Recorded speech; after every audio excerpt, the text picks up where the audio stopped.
नमस्ते प्रणाम। मैं हूं मिथिलेश राज। स्वागत करती हूँ आप सभी का अपने यूट्यूब चैनल में। दोस्तों आज मैं लेकर आई हूं बेटी विवाह गीत। बहुत ही दर्द भरा बेटी विवाह गीत है दोस्तों। फुल वॉच कीजिएगा, फुल वॉच से देखेंगे तो ही गाना का मज़ा आएगा। दोस्तों गाना कैसा लगे कमेंट में जरूर बताना, अपना साथ सपोर्ट दीजिए और मेरे गाना को फुल वॉच कीजिए दोस्तों। धन्यवाद। काऊ कराने बाबा बगिया लगा हो, काऊ करान बसवार, काऊ करान बाबा बगिया लगा हो, काऊ करान बसवार, काऊ करान बाबा बेटी जान माया हो, काऊ करान देनु गाय, काऊ करान बाबा बेटी जान माया हो, काऊ करान देनु गाय, फल फूल खाय बेटी बगिया लगाए हो, मारो छावाने बसवार, फल फूल खाए बेटी बगिया लगाए हो, मारो छावन बसवार, पावा पूजन बेटी दिया जन माए हो, दान देवान देनु गाय, पावा पूजन बेटी दिया जन माए हो, दान देवान देनु गाय, के करे दुआरे बाबा या जन बाजन हो, के करे दुआरे हो ले गीत, के करे दुआरे बाबा या जन बाजन, के करे दुआरे हो ले गीत, के करे ही बेटी के रचल बिया हवा हो,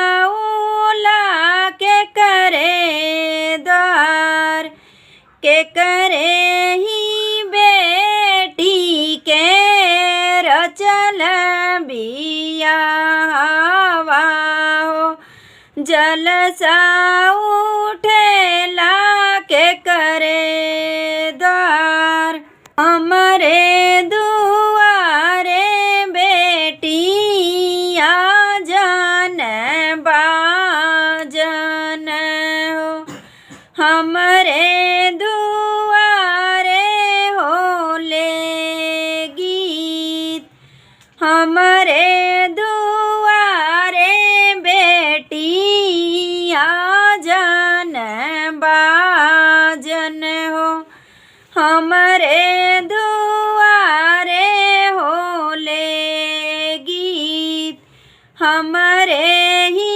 बेटी कर चल बिया हवा हो, जलसा उठेला हमरे द्वार, हमरे ही बेटी के रचल बिया हवा हो, जलसा उठेला हमरे द्वार, नहीं सिखली बाबा हो घर घरुआरी नहीं सिखली राम रसोई, नहीं सिखली बाबा हो घर घरुवरिया हो, नहीं सिखली राम रसोई। सासू ननद बाबा भैया गरी आई है हो, मोरे बूते सहलो न जाए। सासू ननद बाबा भैया गरी आई है हो, मोरे बूते सहलो न जाए। सिखली हूँ मोरी बेटी घर घरुवरिया हो, सिखली हूँ राम रसोई, सिखली हूँ मोरी बेटी घर घरुवरिया हो, सिखली हूँ राम रसोई। चूल्हिया तू पोत्यूँ बेटी बसंतू ही माजी हो, अदहन दिया विचार। चूल्हिया तू पोत्यूँ बेटी बसंतू ही माजा हो, अदहन दिया विचार। उर्दू चाउरा बेटी बिनी फाटक डरिया हो, जेमना बनाई हा विचार। उर्दू चाउरा बेटी बिनी फाटक डरिया हो, जेमना बनाई हा विचार। सासू ननद बेटी भैया गरी आई है हो, सुनली हाया चारा पासार। सासू ननद बेटी भैया गरी आई है हो, सुनली